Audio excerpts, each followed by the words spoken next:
Hello friends, இந்த வீடியோவில் Monica ஒரு பணக்கார வீட்டு பெண். அவள் நரேன் என்கிற பையனை காதலிக்கிறாள். ஆனால் நரேன் என்பவர் அவளை காதலிக்கவில்லை, அவளுடைய பணத்தை மட்டும் காதலிக்கிறான். இந்த சுச்சுவேஷனில் மோனிகாவும் நரேனும் லவ் பண்ணும்பொழுது என்ன பேசிக்கிட்டாங்க, இவங்க ரெண்டு பேருடைய காதலுக்கு மோனிகாவுடைய அப்பா என்ன சொன்னார் அப்படிங்கிறத தான் இந்த வீடியோ ஃபுல்லாக பார்க்க போகிறோம். இப்போ வாங்க வீடியோக்குள்ளே போகலாம்.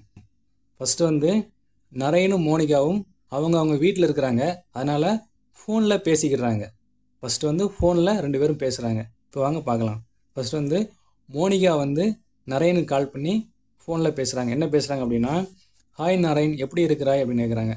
இது வழக்கமான கான்வர்சேஷன் தான். போக போக தான் கொஞ்சம் கிரிட்டிக்கலான கான்வர்சேஷன் வரும். இங்கிலீஷில் எப்படி சொல்கிறது, hi Naren, how are you அப்படின்னு சொல்லணும்.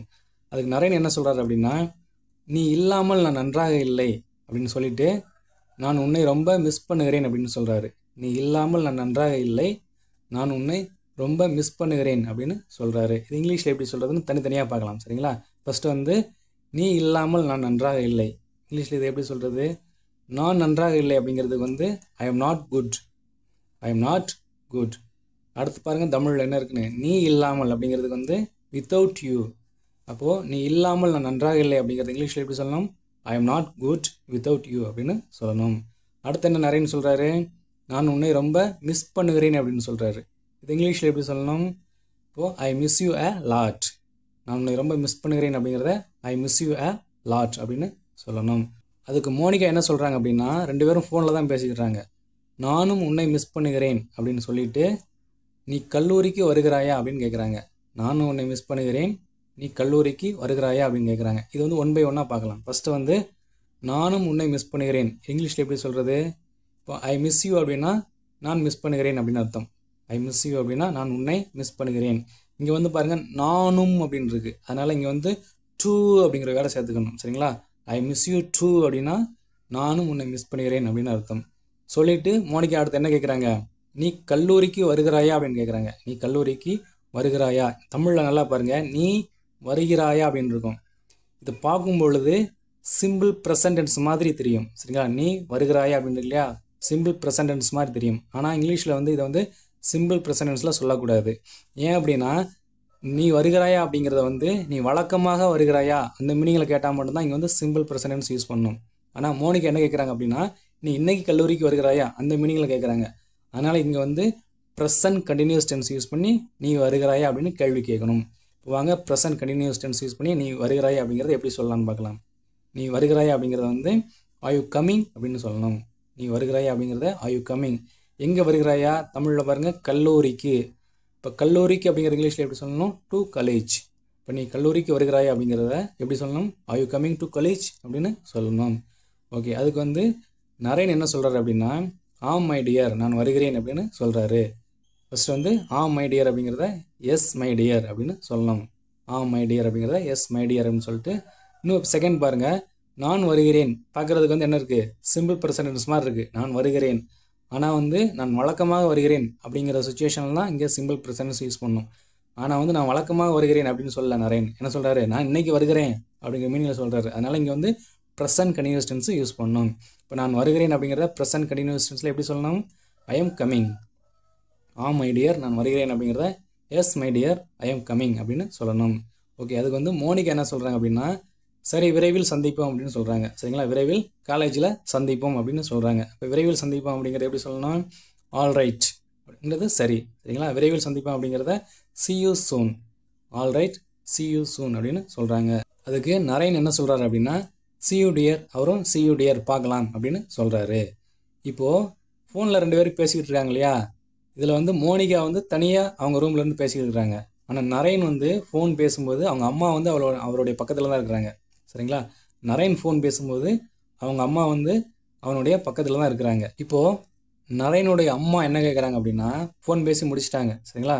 ஃபோன் பேசி முடிச்சதுக்கப்புறம் நரேனுடைய அம்மா என்ன கேட்குறாங்க அப்படின்னா, நரேன்கிட்ட அவள் என்ன சொன்னாள் அப்படின்னு கேட்குறாங்க. அவள் என்ன சொன்னாள், இது இங்கிலீஷில் எப்படி சொல்கிறது, ஃபஸ்ட்டு இது என்ன டென்ஸ் அப்படின்னு பார்க்கணும். இது என்ன டென்ஸு, அவள் என்ன சொன்னாள் அப்படின்னா இது என்ன டென்ஸு, சிம்பிள் பாஸ்ட் டென்ஸு. இப்போ சிம்பிள் பாஸ்ட் டென்ஸில் WH கொஸ்டின் கேட்கணும். எப்படி கேட்குறது, இப்போ ஃபஸ்ட்டு பாருங்கள், அவள் சொன்னாள் அப்படின்னா சி செட். அவள் சொன்னாள் அப்படின்னா பாஸ்ட் டென்ஸில் சிம்பிள் பாஸ்ட் டென்ஸில் எப்படி சொல்லணும்? சி செட் அப்படின்னு சொல்லணும். அதே இது அவள் சொன்னாளா அப்படின்னு எஸ்ஆர் நோ டைப் கொஸ்டினில் கேட்டேன்னா இங்கிலீஷில் எப்படி சொல்லணும்? சிம்பிள் பாஸ்ட் டென்ஸில் டிட் சி சே அப்படின்னு சொல்லணும். அவள் சொன்னாளா அப்படின்னா இது வந்து சிம்பிள் பாஸ்ட் டென்ஸில் எஸ்ஆர் நோ டைப் கொஸ்டின். அவள் சொன்னாளா அப்படிங்கிற இங்கிலீஷில் எப்படி சொல்லணும்? டிட் சி சே அப்படின்னு இங்கிலீஷில் சொல்லணும்.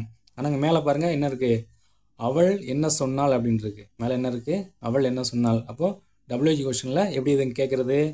இப்போது வாட் டிட் சி சே அப்படின்னு கேட்கணும். அவள் என்ன சொன்னாள் அப்படிங்கிறத வாட் டிட் சி சே அப்படின்னு கேட்கணும். இப்போது நரேனுடைய அம்மா வந்து என்ன கேட்குறாங்க? அவள் என்ன சொன்னாள் அப்படின்னு கேட்குறாங்க. அதுக்கு நரேன் என்ன சொல்கிறார் அப்படின்னா அவள் கல்லூரிக்கு வருகிறாள் அம்மா அப்படின்னு சொல்கிறாரு. நரேன் என்ன சொல்கிறாரு? அவள் கல்லூரிக்கு வருகிறாள் அப்படின்னு சொல்கிறாரு. இங்கே பாருங்கள், அவள் கல்லூரிக்கு வருகிறாள் அப்படின்னு இருக்கு. இது வந்து பார்க்குறதுக்கு எப்படி இருக்குது? சிம்பிள் ப்ரெசன்ட் மாதிரி இருக்குது. ஆனால் அவள் வழக்கமாக கல்லூரிக்கு வருகிறாள் அந்த அர்த்தத்தில் சொல்லலை. அவள் இன்னைக்கு கல்லூரிக்கு வருகிறாள் அந்த இடத்துல அவர் சொல்கிறாரு. அதனால் இங்கே வந்து ப்ரெசன்ட் கண்டினியூஸ் டென்ஸை யூஸ் பண்ணணும். இங்கிலீஷில் எப்படி சொல்கிறது? She is coming to college mom.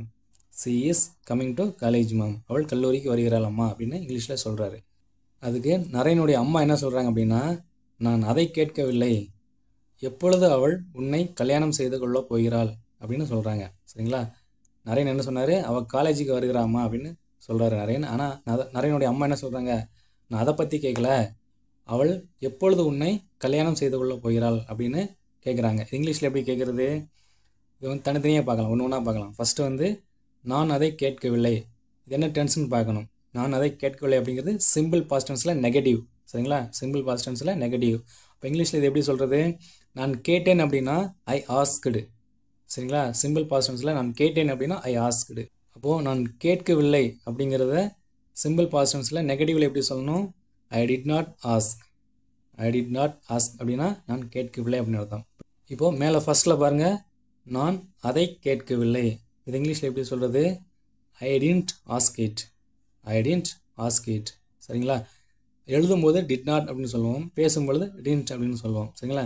I didn't ask it. நான் அதை கேட்கவில்லை அப்படின்னு நரேனுடைய அம்மா சொல்கிறாங்க. சொல்லிட்டு என்ன அடுத்து என்ன சொல்கிறாங்க? எப்பொழுது அவள் உன்னை கல்யாணம் செய்ய போகிறாள். எப்பொழுது அவள் உன்னை கல்யாணம் செய்து கொள்ள போகிறாள் அப்படின்னு கேட்குறாங்க. அது இங்கிலீஷில் எப்படி சொல்கிறது? ஃபஸ்ட்டு வந்து அவள் கல்யாணம் செய்ய போகிறாள் அல்லது கல்யாணம் செய்து கொள்ள போகிறாள் எப்படினாலும் எடுத்துக்கலாம். சரிங்களா? கல்யாணம் செய்ய போகிறாள். இது என்ன டென்ஸு? Simple future tens. அப்போது அவள் கல்யாணம் செய்ய போகிறாள் அப்படிங்கிறத சிம்பிள் ஃப்யூச்சர் டென்ஸில் எப்படி சொல்லணும்? She will Mary. She will மேரி அப்படின்னு சொல்லணும். அதே இது அவள் கல்யாணம் செய்ய போகிறாளா அப்படிங்கிறது இங்கிலீஷில் எப்படி சொல்லணும்? மேலே பாருங்கள், அந்த வில் இருக்கு இல்லையா, அது வந்து ஃபஸ்ட்டில் வந்துடணும். வில்லுங்கிறது ஃபஸ்ட்டில் வந்துச்சுன்னா அது வந்து எஸ்ஆர் நோ டைப் கொஸ்டின்னா அது மாறிடும். அப்போது will she marry. Will she marry அப்படின்னா அவள் கல்யாணம் செய்ய போகிறாளா அப்படின்னு அர்த்தம். அதே இது அவள் எப்பொழுது கல்யாணம் செய்ய போகிறாள். அவள் எப்பொழுது கல்யாணம் செய்ய போகிறாள் அப்படின்னா இது இங்கிலீஷில் எப்படி சொல்கிறது? இது வந்து WH கொஸ்டின். இது எப்படி இங்கிலீஷில் சொல்கிறது? இப்போது மேலே பாருங்கள், வில் சி மேரி அப்படின்னு இருக்கு இல்லையா, அதை கீழே கொண்டு வந்துடுங்க. வில் சி மேரி. அதுக்கு முன்னாடி வந்து என்ன WH கொஸ்டின் வேடோ அதை வந்து சேர்த்துடணும். அப்போது எப்பொழுது அப்படிங்கிறது தான் இங்கே WH கொஸ்டின். அப்போ எப்பொழுது அப்படிங்கிற இங்கிலீஷில் என்ன? வென். அப்போது வென் வில் சி மேரி. அவள் எப்பொழுது கல்யாணம் செய்ய போகிறாள் அப்படிங்கிறத எப்படி சொல்லணும்? வென் வில் சி மேரி அப்படின்னு சொல்லணும். ஓகே, அப்போது நரேனுடைய அம்மா என்ன சொல்கிறாங்க? எப்பொழுது அவள் உன்னை கல்யாணம் செய்ய போகிறாள் அப்படின்னு கேட்குறாங்க. ஃபஸ்ட்டு வந்து வென் வில் சி மேரி அப்படின்னா எப்பொழுது கல்யாணம் செய்ய போகிறாள். அங்கே மேலே என்ன இருக்குது? தமிழில் என்ன பேலன்ஸ் இருக்குன்னு பாருங்கள். மேலே உன்னை அப்படிங்கிற வேர்டு பேலன்ஸ் இருக்குது. அப்போது அவள் எப்பொழுது உன்னை கல்யாணம் செய்த போகிறாள் அப்படிங்கிறத வென் வில் சி மேரி, லாஸ்ட்டில் வந்து யூ அப்படிங்கிறத சேர்த்துடணும். சரிங்களா? அப்போது when will see Mary you அப்படின்னா அவள் எப்பொழுது உன்னை கல்யாணம் செய்து கொள்ள போகிறாள் அப்படின்னு அர்த்தம். அப்போது when will she Mary you அப்படின்னு சொன்னால் அவள் எப்பொழுது உன்னை கல்யாணம் செய்து கொள்ள போகிறாள் அப்படின்னு அர்த்தம். ஓகே, அதுக்கு நரேன் என்ன சொல்கிறார் அப்படின்னா எங்களுடைய உறவை பற்றி அவளுடைய அப்பாவுக்கு தெரியாது. முதலில் அவளுடைய அப்பாவிடம் அவள் சொல்ல விரும்புகிறாள். எங்களுடைய உறவை பற்றி அவளுடைய அப்பாவுக்கு தெரியாது. முதலில் அவளுடைய அப்பாவிடம் அவள் சொல்ல விரும்புகிறாள் அப்படின்னு அவங்க அம்மா கிட்ட நரேன் சொல்கிறாரு. இதை வந்து தனித்தனியாக இங்கிலீஷில் எப்படின்னு பார்க்கலாம். ஃபஸ்ட்டு வந்து எங்களுடைய உறவை பற்றி அவளுடைய அப்பாவுக்கு தெரியாது. இதை வந்து இங்கிலீஷில் எப்படி சொல்லணும்? ஃபஸ்ட்டு பாருங்கள், மேலே பாருங்கள், அவளுடைய அப்பாவுக்கு. இப்போ அவளுடைய அப்பா அப்படிங்கிற இங்கிலீஷில் எப்படி சொல்லணும்? Her father. அவளுடைய அப்பா அப்படிங்கிறத ஹெர் ஃபாதர். அடுத்து பாருங்கள் என்ன இருக்குது? தெரியாது. சரிங்களா? அவளுடைய அப்பாவுக்கு தெரியாது. ஃபஸ்ட்டு வந்து இது என்ன டென்ஸ்ன்னு பார்க்கணும். அவளுடைய அப்பாவுக்கு தெரியாது அப்படின்னா இது வந்து simple present tense. Simple present டென்ஸில் நெகட்டிவ் சென்டென்ஸு. அப்போது ஹெர் ஃபாதர் அப்படிங்கிறது வந்து தேர்ட் பர்சன் சிங்குலர். அதனால் தெரியாது அப்படின்னு சொல்லும்போது அடுத்து என்ன வரணும் அப்படின்னா does not know. Her father does not know. சரிங்களா? அதாவது ஹெர் ஃபாதர் அப்படிங்கிறது தேர்ட் பர்சன் சிங்குலர், அதனால் டஸ் வந்துருக்கு. Her father does not know அப்படின்னா அவளுடைய அப்பாவுக்கு தெரியாது. என்ன தெரியாது? மேலே தமிழில் என்ன இருக்குது? எங்களுடைய உறவை பற்றி. இப்போ எங்களுடைய உறவை பற்றி அப்படிங்கிறது இங்கிலீஷில் எப்படி சொல்லணும்? About our relation. About our relation. எங்களுடைய உறவை பற்றி அவளுடைய அப்பாவுக்கு தெரியாது. இது இங்கிலீஷில் எப்படி சொல்கிறது? Her father does not know about our relation அப்படின்னு சொல்லணும். சொல்லிவிட்டு அடுத்து என்ன இருக்குது பேலன்ஸு? முதலில் அவளுடைய அப்பாவிடம் அவள் சொல்ல விரும்புகிறாள். முதலில் அவளுடைய அப்பாவிடம் அவள் சொல்ல விரும்புகிறாள். இது இங்கிலீஷில் எப்படி சொல்கிறது? ஃபஸ்ட் என்ன சொல்லலாம் அப்படின்னா அவள் சொல்ல விரும்புகிறாள். இது வந்து என்ன டென்ஸ் தான்? சிம்பிள் ப்ரெசன்ட் டென்ஸ் தான். அப்போது அவள் சொல்ல விரும்புகிறாள் அப்படிங்கிறத she wants to tell. She wants to tell அப்படின்னு சொல்லணும். சி அப்படிங்கிறது வந்து தேர்ட் பர்சன் சிங்குலர் அப்படின்றனால வேர்போட எஸ் சேர்ந்து வந்திருக்கு. அப்போது ஷீ வாண்ட்ஸ் அப்படின்னா அவள் விரும்புகிறாள். சொல்ல அப்படிங்கிறதுக்கு டு டெல், அது வந்து இன்ஃபினிட்டிவ். டு டெல் அப்படிங்கிறது வந்து அது என்னது? இன்ஃபினிட்டிவ் அப்படிங்கிறதுக்கு டு டெல் அப்படின்னா சொல்ல அப்படின்னு அர்த்தம். அப்போ ஷீ வாண்ட்ஸ் டு டெல் அப்படின்னா அவள் சொல்ல விரும்புகிறாள். அது அடுத்து பாருங்கள், தமிழில் என்ன பேலன்ஸ் இருக்குது? அவளுடைய அப்பாவிடம். அவளுடைய அப்பாவிடம். அவளுடைய அப்பாவிடம் அப்படிங்கிறத இங்கிலீஷில் எப்படி சொல்லணும்? அவளுடைய அப்பா அப்படிங்கிறத எப்படி சொல்லணும்? Her father. She wants to tell her father. அதுக்கடுத்து தமிழில் என்ன பேலன்ஸ் இருக்குது? மேலே பாருங்கள், முதலில். முதலில் அப்படிங்கிறதுக்கு ஃபஸ்ட்டு. அப்போது முதலில் அவளுடைய அப்பாவிடம் அவள் சொல்ல விரும்புகிறாள் அப்படிங்கிற இங்கிலீஷில் எப்படி சொல்லணும்? She wants to tell her father first அப்படின்னு சொல்லணும். ஓகே, அதுக்கு வந்து நரேனுடைய அம்மா என்ன சொல்கிறாங்க அப்படின்னா அவள் உன்னுடைய கண்ட்ரோலில் இருக்கிறாளா அப்படின்னு கேட்குறாங்க. அவள் உன்னுடைய கண்ட்ரோலில் இருக்கிறாளா அப்படின்னு கேட்குறாங்க. இது இங்கிலீஷில் எப்படி சொல்கிறது? அவள் இருக்கிறாள் அப்படிங்கிறது வந்து சி இஸ் அப்படின்னு சொல்லணும். அவள் இருக்கிறாள் அப்படின்னா சி இஸ். அதே இது அவள் இருக்கிறாளா அப்படிங்கிறத இஸ் சி. அவள் இருக்கிறாளா அப்படின்னா இஸ் சி அப்படின்னா அவள் இருக்கிறாளா அப்படின்னு அர்த்தம். மேலே பாருங்கள், அவள் இருக்கிறாளா அப்படிங்கிறத இஸ் சி அப்படின்னு சொல்லிட்டு தமிழில் மேலே என்ன பேலன்ஸ் இருக்குது? உன்னுடைய கண்ட்ரோலில். இப்போ உன்னுடைய கண்ட்ரோலில் அப்படிங்கிற இங்கிலீஷில் என்ன? In your control.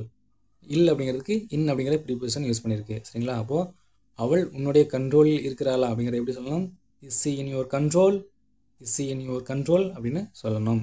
ஓகே, அதுக்கு வந்து நரேன் என்ன சொல்கிறார் அப்படின்னா அவள் என்னை பைத்தியம் மாதிரி நேசிக்கிறாள். அவள் என் மேல் பைத்தியமாக இருக்கிறாள் அப்படின்னு சொல்லுவோம் இல்லையா? அவள் என் மேலே ரொம்ப பைத்தியமாக இருக்கிறா அப்படின்னு சொல்லுவோம் இல்லையா? அந்த மீனிங்கில் சொல்கிறாரு நரேன். என்ன சொல்கிறாரு? அவள் என்னை பைத்தியம் மாதிரி நேசிக்கிறாள் அப்படின்னு சொல்லிட்டு அடுத்து என்ன சொல்கிறார் அப்படின்னா நான் இல்லாமல் அவளால் வாழ முடியாது. அவள் என்னை பைத்தியம் மாதிரி நேசிக்கிறாள், நான் இல்லாமல் அவளால் வாழ முடியாது அப்படின்னு சொல்கிறாரு.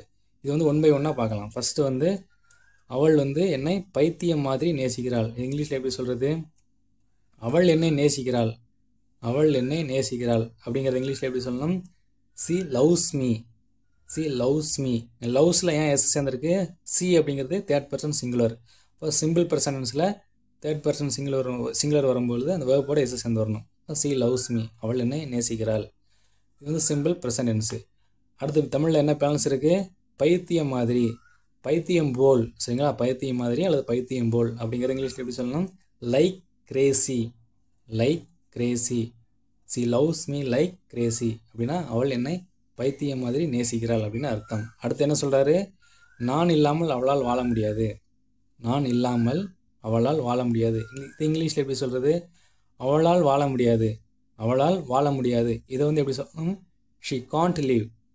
ஷி காண்ட் லிவ் அப்படின்னா அவளால் வாழ முடியாது அப்படின்னு அர்த்தம். அடுத்து தமிழில் என்ன பேலன்ஸ் இருக்குது? நான் இல்லாமல். நான் இல்லாமல் அப்படிங்கிறது எப்படி சொல்லணும்? Without me. நான் இல்லாமல் அப்படிங்கிறத வித்தவுட் மீ அப்படின்னு சொல்லணும். அப்போ நான் இல்லாமல் அவளால் வாழ முடியாது அப்படிங்கிறத she can't live without me அப்படின்னு சொல்லணும். ஓகே, அதுக்கு நரேனுடைய அம்மா என்ன சொல்கிறாங்க அப்படின்னா நாம் நமது திட்டத்தை முடிக்க வேண்டும், நமக்கு நேரம் இல்லை என்பது உனக்கு தெரியும். நாம் நமது திட்டத்தை முடிக்க வேண்டும், நமக்கு நேரம் இல்லை என்பது உனக்கு தெரியும். அதாவது இங்கே கதைப்படி என்ன அப்படின்னா நரேனுடைய அம்மா வந்து நிறைய கடன் வாங்கியிருப்பாங்க. கடன் வாங்கினதுனால அவங்களுடைய வீடு வந்து ஜப்தி போகிற மாதிரி இருக்கும். சரிங்களா? அவங்களுடைய வீடு வந்து ஜப்தி பண்ண போகிறாங்க. அதனால தான் இவங்க வந்து என்ன பண்ணுறாங்கன்னா கல்யாணத்துக்கு அவசரப்படுறாங்க. ஏன் அப்படின்னா மோனிகா வந்து பணக்கார வீட்டு பெண். இப்போ மோனிகாவில் கல்யாணம் பண்ணிட்டோம்னா நம்ம வந்து அந்த வீடை வந்து மீட்டரலாம் அப்படின்னு கல்யாணத்துக்கு அவசரப்படுறாங்க. அதனால் என்ன சொல்கிறாங்க அப்படின்னா அதுதான் அந்த திட்டம். சரிங்களா? அதனால் என்ன சொல்கிறாங்க அப்படின்னா நாம் நமது திட்டத்தை முடிக்க வேண்டும், நமக்கு நேரம் இல்லை என்பது உனக்கு தெரியும். இங்கிலீஷில் எப்படி சொல்கிறது? ஒன் பை ஒன்னாக பார்க்கலாம். ஃபஸ்ட்டு வந்து நாம் நமது திட்டத்தை முடிக்க வேண்டும் அப்படிங்கிற இங்கிலீஷில் எப்படி சொல்லணும்? ஃபஸ்ட்டு வந்து நாம் முடிக்க வேண்டும். நாம் முடிக்க வேண்டும். அது இங்கிலீஷில் எப்படி சொல்லணும்? we have to complete. we have to complete அப்படின்னா நாம் முடிக்க வேண்டும். என்ன முடிக்க வேண்டும்? நமது திட்டத்தை. நமது திட்டத்தை அப்படிங்கிற இங்கிலீஷில் எப்படி சொல்லணும்? அவர் பிளான். நமது திட்டம் அப்படிங்கிறத அவர் பிளான். அப்போது நாம் நமது திட்டத்தை முடிக்க வேண்டும் அப்படிங்கிறத we have to complete our plan அப்படின்னு சொல்லணும். சொல்லிவிட்டு அடுத்து என்ன சொல்கிறாங்க? நமக்கு நேரம் இல்லை என்பது உனக்கு தெரியும். நமக்கு நேரம் இல்லை என்பது உனக்கு தெரியும். இது இங்கிலீஷில் எப்படி சொல்கிறது? ஃபஸ்ட்டு வந்து உனக்கு தெரியும் அப்படிங்கிறத யூ நோ. அடுத்து தமிழில் என்ன பேலன்ஸ் இருக்குது? நமக்கு நேரம் இல்லை. நமக்கு நேரம் இல்லை. இது வந்து சிம்பிள் ப்ரெசன்டென்ஸு நெகட்டிவ் சென்டென்ஸு. நமக்கு நேரம் இல்லை அப்படிங்கிறத சிம்பிள் ப்ரெசன்டென்ஸ் நெகட்டிவில் எப்படி சொல்லணும்? we don't have time. we don't have time. நமக்கு நேரம் இல்லை என்பது உனக்கு தெரியும் அப்படிங்கிற இங்கிலீஷில் எப்படி சொல்லணும்? You know we don't have time அப்படின்னு சொல்லணும். ஓகே, அதுக்கு நரேன் என்ன சொல்கிறார் அப்படின்னா, கவலைப்படாதீங்க அம்மா அப்படின்னு சொல்லிட்டு, நான் அவளை விரைவில் கன்வின்ஸ் பண்ணுவேன். நான் அவளை விரைவில் கன்வின்ஸ் பண்ணுவேன் அப்படின்னு சொல்கிறாங்க. இப்போ வந்து இது 1 by 1 பார்க்கலாம். நரேன் என்ன சொல்கிறார்? ஃபஸ்ட்டு கவலைப்படாதீங்க அம்மா அப்படின்னு சொல்கிறாரு. இங்கிலீஷில் எப்படி சொல்கிறது? Don't worry mom. Don't worry mom. அடுத்து என்ன சொல்கிறாரு? நான் அவளை கன்வின்ஸ் பண்ணுவேன் அப்படிங்கிறது இங்கிலீஷில் எப்படி சொல்லணும்? ஐ வில் கன்வின்ஸ் ஹர் சூன். இது வந்து சிம்பிள் ஃபியூச்சர் டென்ஸு. சரிங்களா? ஐ வில் கன்வின்ஸ் ஹர் சூன் அப்படின்னா நான் அவளை விரைவில் கன்வின்ஸ் பண்ணுவேன் அப்படின்னு அர்த்தம். சொல்லிவிட்டு 2 பேரும் காலேஜுக்கு போயிடுறாங்க. யார்? நரேனும் மோனிகாவும் 2 பேரும் காலேஜுக்கு போயிடுறாங்க.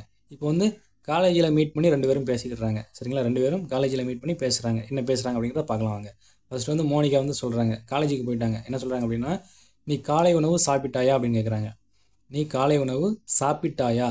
இது என்ன tense? Simple past tense. Simple past டென்ஸில் yes or no type question. இது இங்கிலீஷில் எப்படி கேட்குறது? Did you eat breakfast? Did you eat breakfast அப்படின்னா நீ காலை உணவு சாப்பிட்டாயா அப்படின்னு அர்த்தம். அதுக்கு நரேன் என்ன சொல்கிறார் அப்படின்னா, நீ இல்லாமல் என்னால் எப்படி சாப்பிட முடியும் அப்படிங்கிறாரு. நீ இல்லாமல் என்னால் எப்படி சாப்பிட முடியும் அப்படின்னு சொல்கிறாரு. இது இங்கிலீஷில் எப்படி சொல்கிறது? ஃபஸ்ட்டு வந்து என்னால் எப்படி சாப்பிட முடியும் அப்படிங்கிறத சொல்லணும். என்னால் எப்படி சாப்பிட முடியும் அப்படிங்கிறத எப்படி சொல்கிறது? How can I eat. How can I eat அப்படின்னா என்னால் எப்படி சாப்பிட முடியும்.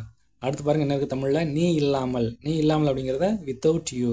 அப்போது how can I eat without you அப்படின்னா நீ இல்லாமல் என்னால் எப்படி சாப்பிட முடியும் அப்படின்னு அர்த்தம். அதுக்கு மோனிகா என்ன சொல்கிறாங்க அப்படின்னா, நானும் சாப்பிடலை அப்படின்னு சொல்கிறாங்க. நானும் சாப்பிடவில்லை. இது என்னது? சிம்பிள் பாஸ்ட் டென்ஸில் நெகட்டிவ் சென்டென்ஸ். நானும் சாப்பிடவில்லை அப்படிங்கிறது எப்படி சொல்கிறது? I did not eat. அடுத்து தமிழில் என்ன பேலன்ஸ் இருக்குது? நானும் அப்படிங்கிற வேர்டு பேலன்ஸ் இருக்குது. இதுக்கு முன்னாடி நானும் அப்படிங்கிறதுக்கு டூ அப்படிங்கிற வேர்டு பார்த்தோம். இப்போ என்ன பார்க்க போகிறோம் அப்படின்னா, இன்னொரு வேர்டு, புது வேர்டு பார்க்க போகிறோம். என்ன அப்படின்னா ஐதர். இப்போ வந்து நரேன் வந்து என்ன சொன்னார்? நான் சாப்பிடலை அப்படின்னு சொன்னார். அதுக்கு மோனிகா என்ன சொல்கிறாங்க? நானும் சாப்பிடல அப்படின்னு சொல்கிறாரு. இந்த மாதிரி அவரும் சாப்பிடல நானும் சாப்பிடல அப்படின்னு சொல்லும் பொழுது, சென்டென்ஸ் கண்டினியூ வரும் பொழுது என்ன வேர்டு யூஸ் பண்ணலாம் அப்படின்னா ஐதர் அப்படிங்கிற வேர்டு யூஸ் பண்ணலாம். சரிங்களா? அப்போது நானும் சாப்பிடவில்லை அப்படிங்கிறத எப்படி சொல்லலாம்? I did not eat either அப்படின்னு சொல்லலாம். ஓகே, அதுக்கு வந்து நரேன் என்ன சொல்கிறாரு அப்படின்னா, கேண்டீனுக்கு போவோம் அப்படின்னு சொல்கிறாரு. சரிங்களா? இது வந்து ஒரு சஜஷன். சரிங்களா? பாசிட்டிவ் சஜஷன் சொல்லும்போது, அதாவது பாசிட்டிவாக ஒரு சஜஷன் சொல்லும்போது என்ன வேர்டு யூஸ் பண்ணணும் அப்படின்னா let's. Let's go to canteen. சரிங்களா? ஒரு பாசிட்டிவாக ஒரு சஜஷன் சொல்லும் பொழுது லெட்ஸ் அப்படிங்கிற வேர்டு யூஸ் பண்ணணும்.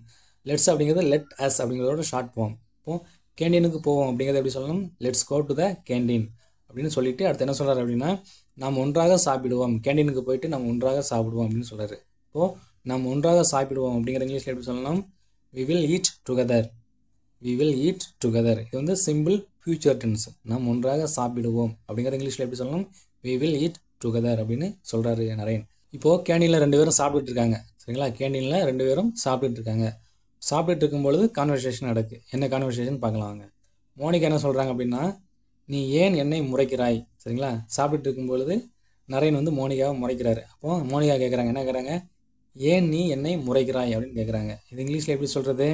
இதில் வந்து ஃபஸ்ட்டு வந்து ஏன் நீ முறைக்கிறாய் அப்படிங்கிறத இங்கிலீஷில் சொல்ல போகிறோம். ஏன் நீ முறைக்கிறாய். இது வந்து என்ன டென்ஸ் அப்படின்னா ப்ரெசன்ட் கண்டினியூஸ் டென்ஸு.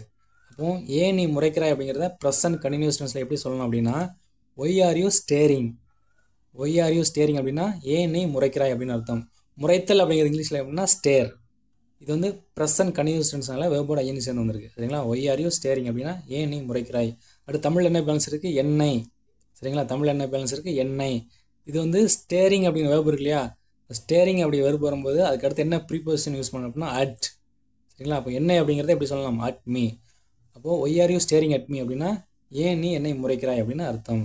அதுக்கு நரேன் என்ன சொல்கிறார் அப்படின்னா, நாம் எப்போது திருமணம் செய்து கொள்வது? நாம் எப்போது திருமணம் செய்து கொள்வது அப்படின்னு கேட்டுட்டு அடுத்து என்ன சொல்கிறார் அப்படின்னா, என்னால் இனி காத்திருக்க முடியாது அப்படின்னு சொல்கிறாரு. நாம் எப்போது திருமணம் செய்து கொள்வது, என்னால் இனி காத்திருக்க முடியாது. இது இங்கிலீஷில் எப்படி சொல்வது, ஒன் பை ஒன்னாக பார்க்கலாம். சரிங்களா? ஃபஸ்ட்டு வந்து நாம் எப்போது திருமணம் செய்து கொள்வது, ஃபஸ்ட்டு வந்து திருமணம் செய்து கொள்வதுன்னு இருக்கு இல்லையா, அதை வந்து பார்க்க போகிறோம். இங்கே வந்து இதுக்கு முன்னாடி இதே கான்வர்சேஷனில் திருமணம் செய்து கொள்வது அப்படிங்கிறதுக்கு வெறும் மேரி அப்படிங்கிற சென்டென்ஸ் யூஸ் பண்ணி சென்டென்ஸ் மேக் பண்ணியிருந்தோம். இப்போ வந்து ஒரு டிஃப்ரெண்டான வேர்டு பார்க்க போகிறோம். என்னென்னு பார்க்கலாம் வாங்க. ஃபஸ்ட்டு வந்து திருமணம் செய்து கொள் அப்படிங்கிறத வந்து மேரி அப்படிங்கிற வேர்டை யூஸ் பண்ணி சென்டென்ஸ் மேக் பண்ணலாம். அதே இது திருமணம் செய்து கொள் அப்படிங்கிறதுக்கு இன்னொரு ஃப்ரேஸ் இருக்குது இங்கிலீஷில். என்ன ஃப்ரேஸ் அப்படின்னா கெட் மேரீடு. திருமணம் செய்து கொள் அப்படிங்கிறத இங்கிலீஷில் எப்படி சொல்லலாம், இன்னொரு ஃப்ரேஸ் இருக்குது, மேரி அப்படின்னு சொல்லலாம். அதே மாதிரி இன்னொரு ஃப்ரேஸ் எப்படி சொல்லலாம், கெட் மேரீடு. இங்கே மேரீடு அப்படிங்கிறதுனால இது வந்து பாஸ்ட் டென்ஸ் கிடையாது, இது வந்து என்ன தான், ப்ரெசன்ட் டென்ஸ் தான். சரிங்களா? அப்போது கெட் மேரீடு அப்படிங்கிறது ஒரு ப்ரெசன்ட் ஃபார்ம் தான். திருமணம் செய்து கொள் அப்படின்னா கெட் மேரீடு. அதே இது திருமணம் செய்து கொண்டேன், திருமணம் செய்து கொண்டேன், இது வந்து சிம்பிள் பாஸ்ட் டென்ஸ். இது எப்படி சொல்லணும், காட் மேரீடு, காட் மேரீடு. அதே இது திருமணம் ஆக போகிறது, இனிமேல், அதாவது ஃப்யூச்சர், திருமணம் இனிமேல் ஆக போகிறது, அதை எப்படி சொல்லணும், கெட்டிங் மேரீடு. திருமணம் ஆக போகிறது அப்படிங்கிறத ஃப்யூச்சரில் சொல்லணும் அப்படின்னா கெட்டிங் மேரீடு. புரிஞ்சுதுங்களா? இது வந்து மேரி அப்படிங்கிறதுக்கு இன்னொரு ஃப்ரேஸ். அப்போது நாம் எப்போது திருமணம் செய்து கொள்வது அப்படிங்கிறத, நாம் எப்போது அப்படிங்கிறத வென் வில் வி திருமணம் செய்து கொள்வது, கெட் மேரீடு. நாம் எப்போது திருமணம் செய்து கொள்வது, when will we get married. When will we marry அப்படின்னு சொல்லலாம், when will we get married அப்படின்னு சொல்லலாம். சரிங்களா? இது வந்து சிம்பிள் ஃப்யூச்சர் டென்ஸ். நாம் எப்போது திருமணம் செய்து கொள்வது அப்படிங்கிறத when will we get married அப்படின்னு சொல்லலாம். சொல்லிவிட்டு அடுத்து என்ன சொல்கிறாரு நரேன், இனி என்னால் காத்திருக்க முடியாது, இனி என்னால் காத்திருக்க முடியாது. இங்கிலீஷில் எப்படி சொல்கிறது, ஃபஸ்ட்டு வந்து என்னால் காத்திருக்க முடியாது அப்படிங்கிறத இங்கிலீஷில் எப்படி சொல்கிறது, I can't wait, I can't wait. அடுத்த என்ன இருக்குது, தமிழில் இனி அப்படிங்கிற வேர்டு இருக்குது. இனி அப்படிங்கிறது இங்கிலீஷில் எப்படி சொல்லலாம், எனிமோர். இனி என்னால் காத்திருக்க முடியாது அப்படிங்கிறது இங்கிலீஷில் எப்படி சொல்லலாம், ஐ காண்ட் வெயிட் எனிமோர் அப்படின்னு சொல்லலாம். ஓகே, அதுக்கு மோனிகா என்ன சொல்கிறாங்க அப்படின்னா, நம்மை பற்றி நான் எனது அப்பாவிடம் சொல்ல வேண்டும், என் அப்பா என்னை மிகவும் நேசிக்கிறார் அப்படின்னு சொல்கிறாங்க. நம்மை பற்றி நான் எனது அப்பாவிடம் சொல்ல வேண்டும், என் அப்பா என்னை மிகவும் நேசிக்கிறார் அப்படின்னு மோனிகா சொல்கிறாங்க. இங்கிலீஷில் ஒன் பை ஒன்னாக பார்க்கலாம். ஃபஸ்ட்டு வந்து நம்மை பற்றி நான் எனது அப்பாவிடம் சொல்ல வேண்டும் அப்படிங்கிறத இங்கிலீஷில் எப்படி சொல்கிறதுன்னு பார்க்கலாங்க. அதில் ஃபஸ்ட்டு பாருங்கள், நான் சொல்ல வேண்டும் அப்படிங்கிறத ஃபஸ்ட்டில் சொல்லணும். நான் சொல்ல வேண்டும் அப்படிங்கிற இங்கிலீஷில் எப்படி சொல்கிறது, ஐ வாண்ட் டு டெல். நான் சொல்ல வேண்டும். வாண்ட் அப்படிங்கிறதுக்கு வந்து விரும்புகிறேன் அப்படிங்கிற அர்த்தத்துலேயே வரும், வேண்டும் அப்படிங்கிற அர்த்தத்தையே வரும். சரிங்களா? அது வந்து இந்த சுச்சுவேஷனுக்கு தகுந்த மாதிரி மீனிங் மாறிக்கிடும். அப்போ நான் சொல்ல வேண்டும் அப்படிங்கிறத இங்கிலீஷில் எப்படி சொல்லலாம், ஐ வாண்ட் டு டெல். அடுத்து பாருங்கள், தமிழில் பாருங்கள், எனது அப்பாவிடம். அப்போ எனது அப்பா அப்படிங்கிறத இங்கிலீஷில் எப்படி சொல்கிறான், மை டேட். எனது அப்பா அப்படிங்கிறத மை டேட் அப்படின்னு சொல்லலாம். அடுத்து தமிழில் என்ன பேலன்ஸ் இருக்குது, நம்மை பற்றி. இப்போ நம்மை பற்றி அப்படிங்கிறது இங்கிலீஷில் எப்படி சொல்லணும், அபவுட் அஸ். நம்மை பற்றி அப்படிங்கிறத அபவுட் அஸ் அப்படின்னு சொல்லணும். அப்போது நம்மை பற்றி நான் எனது அப்பாவிடம் சொல்ல வேண்டும் அப்படின்னு மோனிகா சொல்கிறாங்க. அது இங்கிலீஷில் எப்படி சொல்லணும், I want to tell my dad about us அப்படின்னு சொல்லணும். சொல்லிவிட்டு அடுத்து என்ன சொல்கிறாங்க, என் அப்பா என்னை மிகவும் நேசிக்கிறார் அப்படின்னு சொல்கிறாங்க. என் அப்பா என்னை மிகவும் நேசிக்கிறார். இங்கிலீஷில் எப்படி சொல்கிறது, ஃபஸ்ட்டு வந்து என் அப்பா என்னை நேசிக்கிறார், என் அப்பா என்னை நேசிக்கிறார். இது என்ன டென்ஸ் அப்படின்னா சிம்பிள் ப்ரெசன்ட் டென்ஸ். இது என்ன டென்ஸு, சிம்பிள் ப்ரெசன்ட் டென்ஸ். எப்படி சொல்கிறது, மை டேட் லவ்ஸ் மீ. என் அப்பா என்னை நேசிக்கிறார் அப்படிங்கிறத சிம்பிள் ப்ரெசன்ஸில் எப்படி சொல்லணும், மை டேட் லவ்ஸ் மீ அப்படின்னு சொல்லணும். அடுத்து தமிழில் என்ன பேலன்ஸ் இருக்குது, மிகவும். மிகவும் அப்படிங்கிறது இங்கிலீஷில் என்ன அப்படின்னா a lot. மிகவும் அப்படிங்கிறத எப்படி சொல்லலாம், a lot அப்படின்னு சொல்லலாம். அப்போது என் அப்பா என்னை மிகவும் நேசிக்கிறார் அப்படிங்கிறத my dad loves me a lot அப்படின்னு சொல்லலாம். அதுக்கு நரேன் என்ன சொல்கிறார் அப்படின்னா, உன் அப்பாவிடம் நம்மை பற்றி சொல், அவர் சரி என்று சொல்லிவிடுவார் அப்படின்னு சொல்கிறாங்க. நரேன் என்ன சொல்கிறாரு, உன் அப்பாவிடம் நம்மை பற்றி சொல், அவர் சரி என்று சொல்லிவிடுவார் அப்படின்னு சொல்கிறாரு. இது ஒன் பை ஒன்னாக பார்க்கலாம். ஃபஸ்ட்டு வந்து உன் அப்பாவிடம் நம்மை பற்றி சொல் அப்படிங்கிற இங்கிலீஷில் எப்படி சொல்கிறது, tell your date about us. Tell your date about us அப்படின்னா உன் அப்பாவிடம் நம்மை பற்றி சொல், அவர் சரி என்று சொல்லிவிடுவார். அதாவது இங்கிலீஷில் எப்படி சொல்கிறது, அவர் சரி என்று சொல்லிவிடுவார் அப்படிங்கிறத he will say yes. he will say yes. இது வந்து சிம்பிள் ஃப்யூச்சர் டென்ஸ். அவர் சரி என்று சொல்லிவிடுவார் அப்படிங்கிறத இங்கிலீஷில் எப்படி சொல்கிறது, he will say yes அப்படின்னு சொல்லலாம். ஓகே, அதுக்கு வந்து மோனி என்ன சொல்கிறாங்க அப்படின்னா, இன்று இரவு எனது அப்பாவிடம் நான் பேசுகிறேன் அப்படின்னு சொல்கிறாங்க. இன்று இரவு எனது அப்பாவிடம் நான் பேசுகிறேன். பேசுகிறேன் அப்படிங்கிறது சிம்பிள் ப்ரெசன்ட் டென்ஸ் மாதிரி தெரியலாம், ஆனால் இனிமேல் தான் பேச போகிறாங்க. அதனால இது வந்து என்ன டென்ஸில் சொல்லணும், சிம்பிள் ஃப்யூச்சர் டென்ஸில் சொல்லணும். அப்போது இன்று இரவு எனது அப்பாவிடம் நான் பேசுகிறேன் அப்படிங்கிறதுல ஃபஸ்ட்டு வந்து எனது அப்பாவிடம் பேசுகிறேன், எனது அப்பாவிடம் பேசுகிறேன் இங்கிலீஷில் எப்படி சொல்லணும், I will talk to my dad. சரிங்களா? பேசுகிறேன் அப்படிங்கிறது ப்ரெசன்ட் ஃபார்ம் தான், ஆனால் இனிமேல் தான் பேச போகிறாங்க. சரிங்களா? அதனால் என்ன டென்ஸில் சொல்லலாம்? சிம்பிள் ஃப்யூச்சர் டென்ஸில் சொல்லலாம். அப்போ I will talk to my dad அப்படின்னா எனது அப்பாவிடம் நான் பேசுகிறேன்.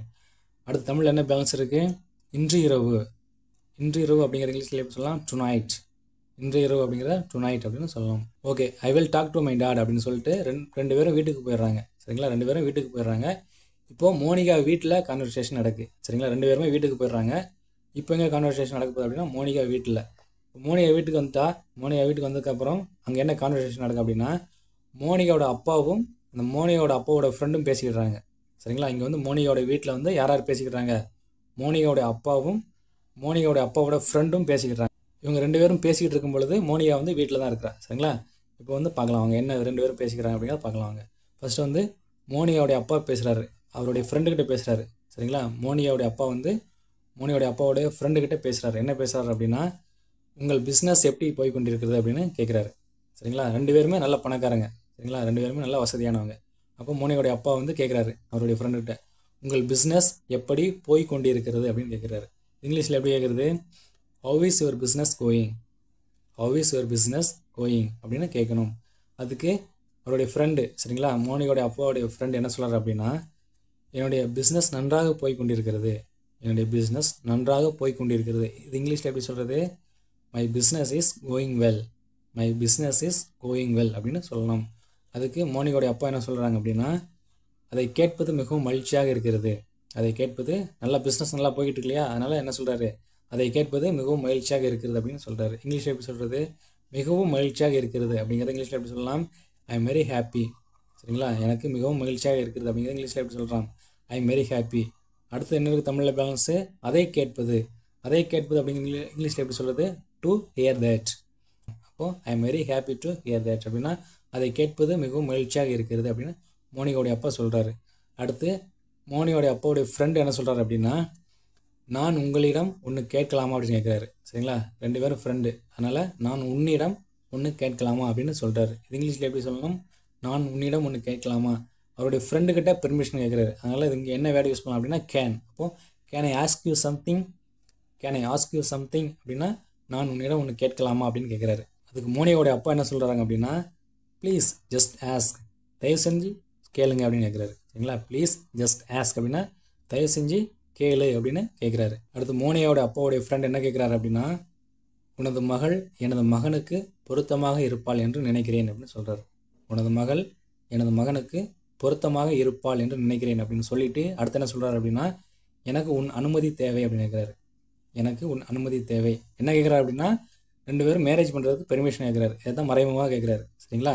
அப்போ இதை ஒன் பை ஒன்னாக பார்க்கலாம். எப்படி அப்படின்னா ஃபஸ்ட்டு வந்து உனது மகள் எனது மகனுக்கு பொருத்தமாக இருப்பாள் என்று நான் நினைக்கிறேன். இது இங்கிலீஷில் எப்படி சென்டென்ஸ் மேக் பண்ணலாம் அப்படின்னா இதில் வந்து ஃபஸ்ட்டு வந்து என்ன சென்டென்ஸ் மேக் பண்ண போகிறோம் அப்படின்னா தமிழில் பாருங்கள் நான் நினைக்கிறேன் அப்படிங்கிறத இங்கிலீஷில் எப்படி சொல்கிறேன்னு பார்க்க போகிறோம். இது வந்து சிம்பிள் ப்ரெசன்ட் டென்ஸ். அப்போ நான் நினைக்கிறேன் அப்படிங்கிறத ஐ திங்க் அப்படின்னு சொல்லணும். அடுத்து தமிழில் என்ன பேலன்ஸ் இருக்குது? உனது மகள் எனது மகனுக்கு பொருத்தமாக இருப்பாள். இது அப்படியே ஃபுல்லாக சென்டென்ஸ் மேக் பண்ண போகிறோம். உனது மகள் எனது மகனுக்கு பொருத்தமாக இருப்பாள் அப்படிங்கிறது இங்கிலீஷில் எப்படி சொல்லணும்? Your daughter is perfect for my son, your daughter is perfect for my son. அப்போது உனது மகள் எனது மகனுக்கு பொருத்தமாக இருப்பாள் என்று நான் நினைக்கிறேன் அப்படிங்கிற இங்கிலீஷில் எப்படி சொல்லணும்? I think your daughter is perfect for my son அப்படின்னு சொல்லணும். சொல்லிவிட்டு அடுத்து என்ன சொல்கிறாரு? எனக்கு உன் அனுமதி தேவை. சரிங்களா? அதாவது மேரேஜ் பண்ணுறதுக்கு பெர்மிஷன் கேட்குறாரு. சரிங்களா? அதுதான் மறைமுகமாக கேட்குறாரு. அப்போது எனக்கு உன் அனுமதி தேவை அப்படிங்கிறத இங்கிலீஷில் எப்படி சொல்கிறது? ஃபஸ்ட்டு வந்து எனக்கு தேவை அப்படிங்கிறத ஐ நீட். நீட் அப்படிங்கிற வேர்டுக்கு தேவை அப்படிங்கிற மீனிங் உண்டு. சரிங்களா? எனக்கு தேவை அப்படிங்கிறத எப்படி சொல்லலாம்? ஐ நீட் அப்படின்னா எனக்கு தேவை அப்படின்னு அர்த்தம். அடுத்து என்ன இருக்குது? உன் அனுமதி. உன் அனுமதி அப்படிங்கிற இங்கிலீஷில் எப்படி சொல்கிறது? Your permission. அப்போது எனக்கு உன் அனுமதி தேவை அப்படிங்கிற இங்கிலீஷில் எப்படி சொல்லலாம்? I need your permission, I need your permission அப்படின்னு மேரேஜுக்கு ரெண்டு பேருடைய மேரேஜுக்கு மறைமுகமாக பெர்மிஷன் கேட்குறாரு. அதுக்கு அவருடைய ஃப்ரெண்ட் என்ன சொல்கிறார் அப்படின்னா அதாவது மோனிகாவுடைய அப்பா என்ன சொல்கிறார் அப்படின்னா எனக்கு உன் மகனை மிகவும் பிடிக்கும், எனக்கு உன் மகனை மிகவும் பிடிக்கும் சொல்லிவிட்டு அதனால் எனக்கு ஆட்சேபம் இல்லை அப்படிங்கிறாரு. சரிங்களா? அதாவது கல்யாணத்துக்கு சம்மதிக்கிறாரு. அதாவது மோனிகாவுடைய அப்பா வந்து அவருடைய ஃப்ரெண்டோடைய மகனுக்கு கொடுக்கறதுக்கு சம்மதிக்கிறாரு. அப்போது எனக்கு உன் மகனை மிகவும் பிடிக்கும், அதனால் எனக்கு ஆட்சேபம் இல்லை அப்படின்னு சொல்கிறாரு. இது இங்கிலீஷில் எப்படி சொல்கிறது? ஒன் பை ஒன்னாக பார்க்கலாம். இப்போ ஃபஸ்ட் என்ன இருக்குது பாருங்கள், எனக்கு உன் மகனை மிகவும் பிடிக்கும். அது இங்கிலீஷில் எப்படி சொல்கிறது? I really like your son, I really like your son அப்படின்னா எனக்கு உன் மகனை மிகவும் பிடிக்கும். ரெண்டாவது என்ன இருக்குது தமிழில்? அதனால் எனக்கு ஆட்சேபனை இல்லை. அதனால் எனக்கு ஆட்சேபனை இல்லை அப்படிங்கிறது இங்கிலீஷில் எப்படி சொல்கிறது? So I have no objection. So I have no objection அப்படின்னு சொல்கிறாரு. அதாவது மோனிகா வந்து தன்னுடைய காதலை பற்றி அவளுடைய அப்பாவிடம் சொல்வதற்காக வந்திருந்தா வீட்டுக்கு. சரிங்களா? மோனிகா வந்து அவளுடைய காதலை பற்றி தன்னுடைய அப்பாவிடம் சொல்வதற்காக வந்திருந்தாள். ஆனால் மோனிகாவுடைய அப்பா வந்து அதுக்குள்ளே என்ன பண்ணிட்டாரு? அவருடைய ஃப்ரெண்டோடைய மகனுக்கு கல்யாணம் செய்து வைக்க சம்மதிச்சிட்டாரு. சரிங்களா? இந்த சுச்சுவேஷனில் மோனிகா என்ன சொன்னா அப்படிங்கிறத பார்ட் 2ல் பார்க்கலாம். Thank you friends.